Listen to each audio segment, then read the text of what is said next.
오늘 우리에게 주시는 하나님의 말씀은 구약성경 사무엘상 3장 1절부터 10절까지의 말씀입니다. 사무엘상 3장 1절부터 10절까지의 말씀 봉독하겠습니다. 아이 사무엘이 엘리 앞에서 여호와를 섬길 때에는 여호와의 말씀이 희귀하여 이상이 흔히 보이지 않았더라.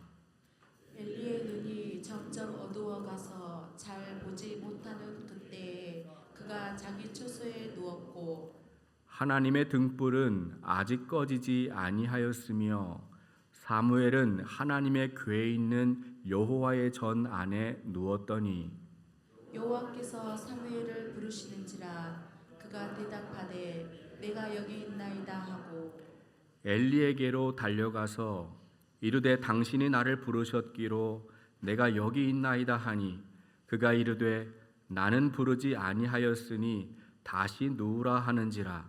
그가 가서 누웠더니 여호와께서 다시 사무엘을 부르시는지라 사무엘이 일어나 엘리에게로 가서 이르되 당신이 나를 부르셨기로 내가 여기 있나이다 하니 그가 대답하되 내 아들아 내가 부르지 아니하였으니 다시 누우라 하니라. 사무엘이 아직 여호와를 알지 못하고 여호와의 말씀도 아직 그에게 나타나지 아니한 때라. 여호와께서 세 번째 사무엘을 부르시는지라 그가 일어나 엘리에게로 가서 이르되 당신이 나를 부르셨기로 내가 여기 있나이다 하니 엘리가 여호와께서 이 아이를 부르신 줄을 깨닫고 엘리가 사무엘에게 이르되 가서 누웠다가 그가 너를 부르시거든 내가 말하기를 여호와여 말씀하옵소서 주의 종이 듣겠나이다 하라 하니 이에 사무엘이 가서 자기 처소에 누우니라. 여호와께서 임하여 서서 전과 같이 사무엘아 사무엘아 부르시는지라. 사무엘이 이르되 말씀하옵소서 주의 종이 듣겠나이다 하니. 아멘. 이스라엘 역사에서 사사 시대는 영적으로 어둡고 혼란스러웠습니다. 이스라엘은 하나님을 알지 못했습니다. 그들의 조상들이 경험했던 하나님의 은혜를 망각했습니다.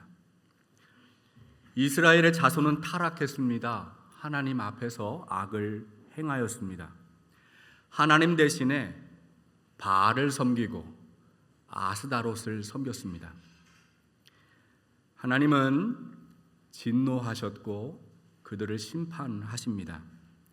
그때마다 이스라엘은 고통을 부르짖고 하나님은 그들에게 긍휼을 베풀어 주셨습니다. 사사시대는 410년 동안 인간의 실패와 하나님의 심판이 반복되는 절망적인 시간이었습니다. 사사기 21장의 마지막 구절을 보면 그 시대를 이렇게 정의합니다. 그때 이스라엘에 왕이 없으므로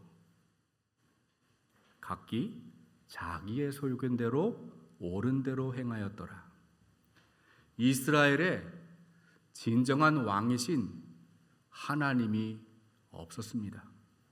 하나님의 통치가 사라졌을 때 인간은 스스로 왕이 되었습니다. 제멋대로 행동하고 자기의 욕망, 자기의 탐심에 이끌려 인생을 살았습니다.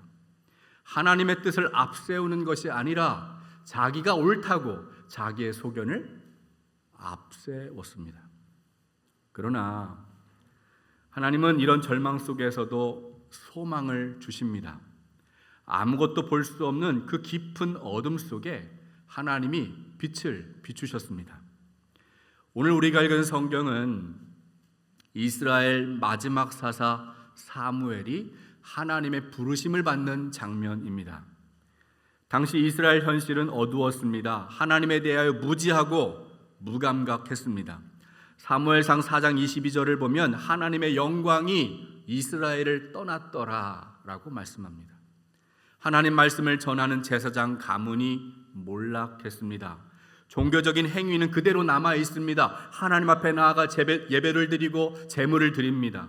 그러나 하나님에 대한 거룩함은, 두려움은 상실했어요. 백성들은 더 이상 하나님을 무서워하지 않습니다. 경외하지 않았습니다. 사무엘상 3장 1절의 말씀 우리 한번 같이 읽어보겠습니다. 함께 보시죠. 이에 사무엘이 엘리 앞에서 여호와를 섬길 때에는 여호와의 말씀이 희귀하여 이상이 흔히 보이지 아니하더라. 사무엘은 어머니 한나의 간절한 기도에 하나님이 응답하신 결과입니다. 한나는 서원한 것처럼 아들 사무엘을 하나님께 바쳤습니다. 사무엘은 엘리 제사장에게 맡겨졌고 실로에 있는 성소에서 이제 성장하게 됩니다. 오늘 우리가 읽은 성경을 보면 사무엘이 하나님의 부르심을 받는 그때에 여호와의 말씀이 희귀하여라고 기록하고 있습니다. 여기 희귀하다라는 표현은 히브리어 단어 야카르라는 단어를 쓰고 있습니다. 이 단어는 상업 용어입니다. 시장에서 물건을 사고 팔 때 사용하는 단어입니다. 야카르라는 말은 비싸다라는 뜻이 있습니다. 엘리 제사장 시대는 하나님의 말씀이 너무 비쌌어요. 말씀이 마치 상품처럼 사고 팔았습니다. 제사장은 하나님의 말씀을 양을 돌보는 심정으로, 목자의 심정으로 전한 것이 아닙니다. 개인의 사사로운 이익을 위하여 말씀을 돈 받고 팔았습니다. 당시 제사장의 직무는 자녀에게도 세습이 되었습니다. 아버지가 제사장이면 아들도 제사장이 당연히 되었습니다. 제사장 엘리의 두 아들도 제사장입니다. 그러나 그 두 아들 홈리와 비느하스는 행실이 나빴습니다. 하나님을 알지 못했습니다. 그들은 하나님 앞에서 죄를 심각하게 범하고 하나님께 드리는 제사, 예배를 멸시했습니다. 사무엘상 2장 12절을 보면 그 두 아들은 하나님께 제물로 바치는 고기를 중간에서 가로챘습니다. 품질이 좋은 기름진 고기는 자기가 먹고 빼돌리고 품질이 나쁜 고기는 그냥 하나님께 드렸다는 거예요. 거룩한 성소 안에서 부정부패가 난무했습니다. 두 아들은 제사장의 특권을 악용했습니다. 심지어 두 아들은 성소에서 심부름하는 여자들과 동침했습니다. 하나님 보시기에 악한 행동이었습니다. 그들은 영적으로 무감각했습니다. 도덕적으로 타락했습니다. 하나님을 전혀 두려워하지 않았습니다. 여러분, 엘리 제사장과 이 두 아들이 타락하고 하나님을 두려워하지 않게 된 원인이 무엇일까요? 성경은 그 이유를 여호와의 말씀이 희귀하여, 여호와의 말씀이 희귀하여라고 설명합니다. 하나님의 말씀이 사라지고 그 말씀이 들려오지 않을 때 영적인 타락은 시작하고 도덕적인 범죄는 끊이지 않습니다. 하나님 말씀의 가치, 소중함을 상실하여 하나님에 대한 관심 없는 시대가 되면 말씀을 팔아 장사하는 돈벌이로 일삼는 사람들이 출현합니다. 하나님 말씀이 들려오지 않는 암흑의 시대에 제사장 집안은 하나님을 두려워하지 않았습니다. 그들은 방탕했습니다. 하나님의 백성은 하나님을 향한 믿음을 잃어버렸습니다. 하나님을 경외하는 마음이 사라졌습니다. 여러분, 선지자 아모스는 말씀을 듣지 못하는 것을 하나님의 심판이다라고 선포했습니다. 아모스 8장 11절을 우리 한번 같이 읽어보겠습니다. 함께 보시죠. 주 여호와의 말씀이니라. 보라, 날이 이를지라. 내가 기근을 땅에 보내리니 양식이 없어 주림이 아니며 물이 없어 가람이 아니요 여호와의 말씀을 듣지 못한 기갈이라. 여러분, 하나님의 심판은 양식이 모자라서 먹을 것이 없어서 굶주리는 것이 심판이 아니에요. 마실 물이 없어서 목이 마른 것이 심판이 아니라는 거예요. 하나님의 말씀이 우리의 영혼에, 우리의 심령에 들려오지 않는 것, 그것이 하나님의 심판이에요. 하나님의 말씀이 들려오지 않을 때 그 말씀을 전달하는 거룩한 책임을 맡은 제사장은 영적인 무지에 빠졌습니다. 신앙의 게으름에 빠졌어요. 사무엘상 3장 2절과 3절의 말씀 함께 읽어보겠습니다. 엘리의 눈이 점점 어두워가서 잘 보지 못하는 그때에 그가 자기 처소에 누웠고 하나님의 등불은 아직 꺼지지 아니하였으며 사무엘은 하나님의 궤에 있는 여호와의 전 안에 누웠더니. 이 말씀을 보면 두 사람의 이름이 등장합니다. 그들은 각각 서로 다른 처소에 누워 있습니다. 한 사람은 엘리 제사장입니다. 그는 자기 처소, 자기 집에 돌아가서 누워 있습니다. 그런데 사무엘은 여호와의 전 안에 누워 있습니다. 사무엘이 누워 있는 장소는 하나님의 궤, 법궤를 보관하는 지성소를 말합니다. 지성소 안에 머물러 있다는 말은 하나님의 말씀, 하나님의 계시를 기다리는 태도입니다. 사실 하나님의 계시를 기다려야 하는 이 거룩한 직무를 맡은 사람은 엘리 제사장이었습니다. 그런데 그는 거룩한 일을 아이 사무엘에게 맡겨 놓았습니다. 하나님의 말씀에 대한 영적인 태만, 신앙의 게으름입니다. 성경은 제사장 엘리의 눈이 점점 어두워졌고 잘 볼 수 없었다라고 말씀합니다. 물론 나이가 많아지면 우리 신체의 모든 기능은 떨어지게 되어 있어요. 약해집니다. 근육도 사라지고 우리의 시력도 잘 보이지 않습니다. 그런데 신명기 34장 7절을 보면 모세가 죽을 때 나이가 120세였습니다. 그런데도 그의 눈이 흐리지 않았더라라고 말씀합니다. 무슨 이야기입니까? 제사장 엘리의 눈이 점점 어두워졌다라는 말은 단순하게 그의 육신적인 시력이 약해졌다라는 말이 아니에요. 하나님의 말씀을 듣고 분별하는 영혼의 눈마저 어두워지게 되었다는 말이에요.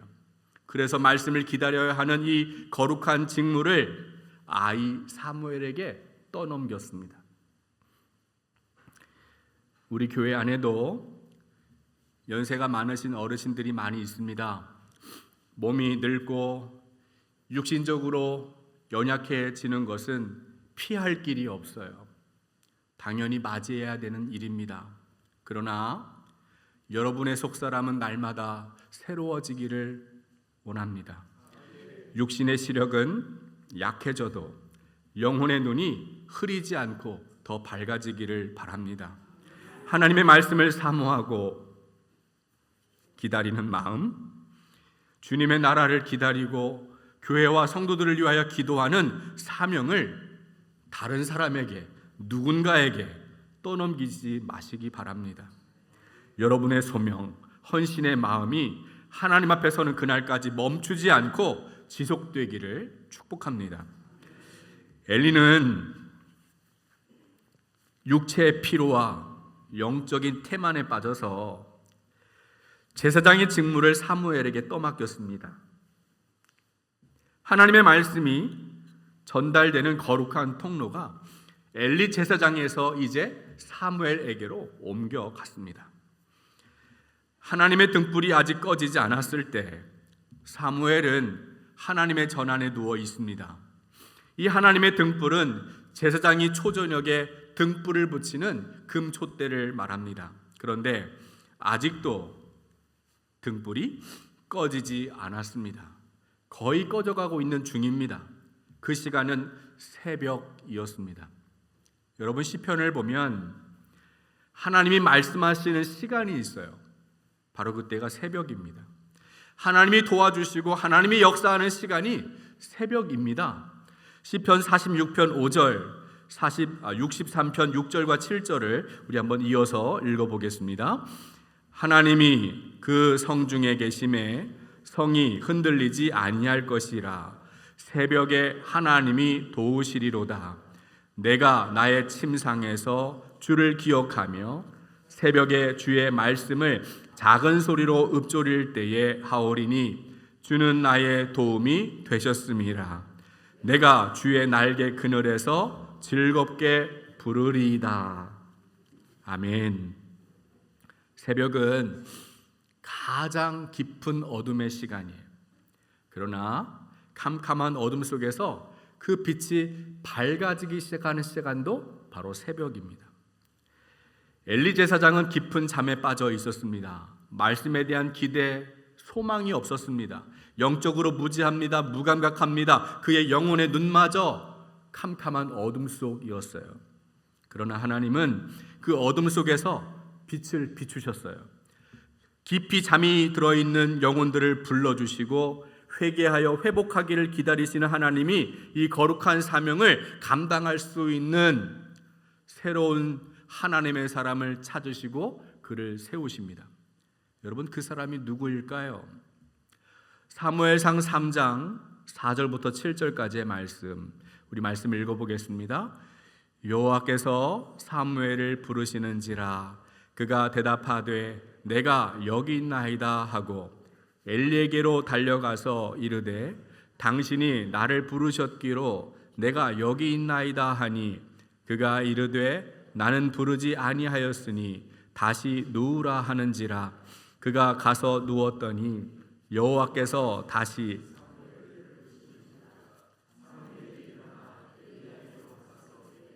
당신이 나를 부르셨기로 내가 여기 있나이다 하니 그가 대답하되 내 아들아 내가 부르지 아니하였으니 다시 누우라 하니라. 사무엘이 아직 여호와를 알지 못하고 여호와의 말씀도 아직 그에게 나타나지 아니한 때라. 하나님이 사무엘을 부르시는 거예요. 사무엘아, 사무엘아. 하지만 사무엘은 아직 하나님 앞에 나아가지 못합니다. 엘리 제사장이 자신을 불렀다고 착각을 했습니다. 왜냐하면 사무엘이 하나님을 처음 경험하기 때문이에요. 여러분, 누구에게나 처음이 있습니다. 처음부터 다 잘하는 사람이 어디에 있어요? 처음에는 잘 들리지도 않습니다. 그러나 그렇게 들리지 않는다고 처음에서 멈춰버리고 포기하면 계속 못 듣는 거예요. 듣지 못하는 겁니다. 처음 수준에 머물러 있는 것입니다. 성장이 없습니다. 우리의 신앙도 마찬가지입니다. 사무엘도 처음에는 잘 몰랐습니다. 처음에는 잘 듣지 못했습니다. 하나님은 부르심을 깨닫지 못하는 이 사무엘을 그대로 포기하지 않으시고 다른 사람을 부르시는 것이 아니었어요. 하나님이 4번이나 반복해서 부르십니다. 사무엘이 깨달을 때까지, 하나님 말씀에 반응할 때까지, 순종할 때까지 하나님이 사무엘을 부르시는 거예요. 사무엘은 엘리 제사장의 도움을 받아서 그 부름이 하나님의 부르심인 것을 깨달았습니다. 그리고 4번째 부르심이 있을 때 사무엘은 하나님 앞에 응답합니다. 우리 사무엘상 3장 10절 말씀을 함께 읽겠습니다. 여호와께서 임하여 서서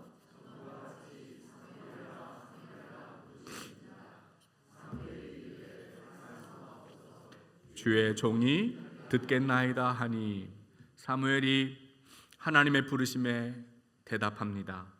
주님 말씀하옵소서. 종이 듣겠나이다. 성경을 보면 하나님이 사람의 이름을 부르시는 내용이 종종 있습니다. 창세기 12장부터는 하나님은 아브라함을 부르십니다. 그를 선택하시고 아브라함아 아브라함아 부르십니다. 출애굽기 3장부터는 모세를 찾으십니다. 모세 이름을 부르십니다. 모세야. 하나님이 아브라함아, 모세야, 사무엘아 이렇게 사람의 이름을 부르시는 것은 사실 흔한 일은 아니에요. 혹시 하나님이 여러분의 이름을 부르시는 것을 나는 경험해봤다라는 분이 있습니까? 한번 손 들어보세요. 우리 목포중앙교회 한 분 계시네요. 예, 또 있습니까? 부럽습니다, 권사님. 저는 목사이지만 한 번도 하나님이 제 이름을 불러보신 적은 없는 것 같아요. 제가 이름이 불려져서 신학교에 가고 목사가 된 것이 아니에요. 30년 전 신학교에 들어갈 때 아무것도 몰랐습니다. 30년이 지난 오늘 목포중앙교회 목사가 된다고 누가 상상을 했겠습니까? 그러나 이제는 알 수 있습니다. 하나님의 계획과 섭리 가운데서 하나님의 인도하심이 있었고 하나님의 뜻을 깨닫고 있는 거예요. 하나님이 실제로 저의 이름을 부르신 경험은 없지만 하나님의 뜻을 알았고 하나님을 경험하고 있고 하나님이 누구이신지 깨닫고 되니 그 부르심 앞에 응답을 하고 있는 것입니다. 여러분, 성경을 보면 하나님으로부터 부르심을 받는 소명의 사람들이 많이 있습니다. 그런데 하나님이 부르시는 사람들이 어떤 사람이었는지 한번 생각해 보십시오. 세상에서 잘난 사람들이었습니까? 유능하고 대단한 사람들이 결코 아니었습니다. 예수님이 이 땅에 오셔서 제자를 삼으셨는데 그 제자들이 누구였습니까? 어떤 사람들이에요? 세상에서 존경받는, 인정받는 바리새파 사람들이나 서기관, 율법학자가 아닙니다. 세상에서 권력을 가지고 있는 왕도 아니고 대제사장도 아니었어요. 오히려 그들은 하나님을 모욕합니다. 예수님을 핍박합니다. 십자가 죽음으로 몰아갔습니다. 예수님은 세상에서 소외된 사람들을 부르셨어요. 예수님은 세상에서 멸시받는, 천대받는 낮은 자리에 있는 사람들을 부르셨습니다. 예수님은 그들의 친구가 되셨습니다. 어부, 죄인 취급받는 세리, 그들을 자기의 제자로 삼으셨어요. 누가복음 10장을 보면 예수님이 감사의 기도를 하십니다. 우리 누가복음 10장 21절 함께 말씀을 읽어보겠습니다. 그때에 예수께서 성령으로 기뻐하시며 이르시되 천지의 주제이신 아버지여, 어린 아이들에게는 나타내심을 감사하나이다. 옳소이다. 이렇게 된 것이 아버지의 뜻이니이다. 아멘. 예수님이 기도하십니다. 70명의 제자들을 각 마을마다 다 보냈는데 거기서 놀라운 하나님의 역사가 일어나는 거예요. 그들이 보고합니다. 돌아와서. 그때 그들을 바라보면서 하나님 앞에 기도합니다. 여러분, 하나님의 뜻이 지혜롭고 슬기로운 자들에게 나타났습니까? 그렇지 않다는 거예요. 그들에게는 다 감추시고 어린아이와 같은 약한 자들, 겸손한 사람들, 하나님을 의지하는 사람들에게 하나님의 거룩한 뜻이 나타났다는 거예요. 하나님은 세상에서 힘 있는 권력자를 부르시는 것이 아니고 그들을 사용하는 것이 아닙니다. 미련하고 약해도 하나님만 바라보는 연약한 어린아이와 같은 사람들을 부르시고 그들을 사용하십니다. 바울은 고린도 교회에 있는 성도들에게 이렇게 말합니다. 우리 고린도전서 1장 27절부터 29절까지의 말씀 함께 읽겠습니다. 그러나 하나님께서 세상에 미련한 것들을 택하사 지혜 있는 자들을 부끄럽게 하려 하시고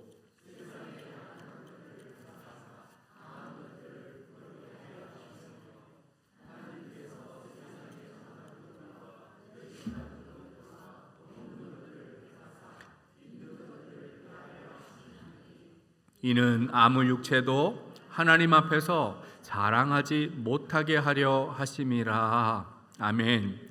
바울이 고백하고 있는 거예요. 하나님이 택한 사람들이 누구예요? 세상에서 약한 사람들, 천대받는 사람들, 멸시받는 사람들, 정말 아무것도 손에 가진 것이 없는 사람들을 하나님이 부르셨다는 거예요. 그 이유가 무엇입니까? 아무 육체도 하나님 앞에서 자랑하지 못하게 하려 하심이라. 하나님만 높이고 하나님만 자랑하도록 하나님은 그렇게 약하고 아무것도 없는 사람들을 택하여 부르셨다는 것입니다. 그러므로 중요한 것은 지금 내가 얼마나 손에 많은 것을 가지고 있는가, 내가 얼마나 많은 것을 가지고 있는가가 중요하지 않아요. 내게 얼마나 큰 능력이 있는가, 내가 얼마나 약한 사람인가가 중요하지 않아요. 내가 얼마나 많은 일을 할 수 있는가도 중요하지 않습니다. 하나님의 부르심을 깨닫고 사무엘처럼 주님, 내가 여기 있습니다. 주님 말씀하십시오 라고 대답하는 것이 중요해요. 하나님 말씀하십시오. 종이 듣겠나이다. 경청하는 태도가 필요합니다. 내가 하는 일이 아니라 하나님의 일은 하나님이 하시기 때문이에요. 마태복음 13장을 보면 예수님이 비유로 말씀하십니다. 그리고 비유의 끝에는 이렇게 말씀하십니다. 귀 있는 자는 들으라 하시니, 귀 있는 자는 들으라 하시니. 여러분, 한번 손을 들어보세요. 자기의 귀를 만져보세요. 혹시 집에 두고 있지는 않은지, 가지고 나오셨는지 잘 만져보십시오. 귀를 놓고 오신 분 있으세요? 다 귀가 있습니다. 2개나 있어요.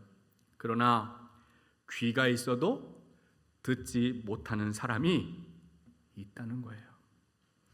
하나님은 여전히 살아계셔서 우리에게 말씀하십니다. 그러나 아무리 하나님이 말씀하셔도, 아무리 나의 이름을 부르셔도, 나를 찾으셔도 깨닫지 못하는 사람이 있고 대답하지 않는 사람이 있다는 거예요. 요한계시록 2장과 3장을 보면 성령이 교회에 반복하여 전하는 긴급 메시지가 있었습니다. 귀 있는 자는 성령이 교회에 하시는 말씀을 들을지어다. 귀 있는 자는 성령이 교회에 하시는 말씀을 들으라. 하나님의 심판이 다가오고 있는 이 마지막 시대에 성령은 교회를 깨우시고 하나님의 말씀을 듣고 그 하나님의 부르심에 응답하기를 원하고 계신다는 거예요. 주 내힘교회를 담임하는 김남국 목사가 쓴 책이 있습니다. 소명이라는 제목의 책인데요. 이 책의 내용 중에서 일부를 잠시 읽어드리겠습니다. 시간을 이해할 때 기억할 것이 있다. 그것은 시간을 잇는 자와 끊는 자가 있다는 것이다. 사탄이 하나님의 계획을 틀어지게 만들기 위해 우리를 공격할 때 사용하는 강력한 방법은 하나님의 시간을 끊게 만드는 것이다. 하나님은 하나님의 영원한 시간 속에서 우리를 계주선수로 부르셨다. 내가 아무리 잘 뛰어도 그 다음 선수에게 바통을 넘겨주지 않으면 소용이 없다.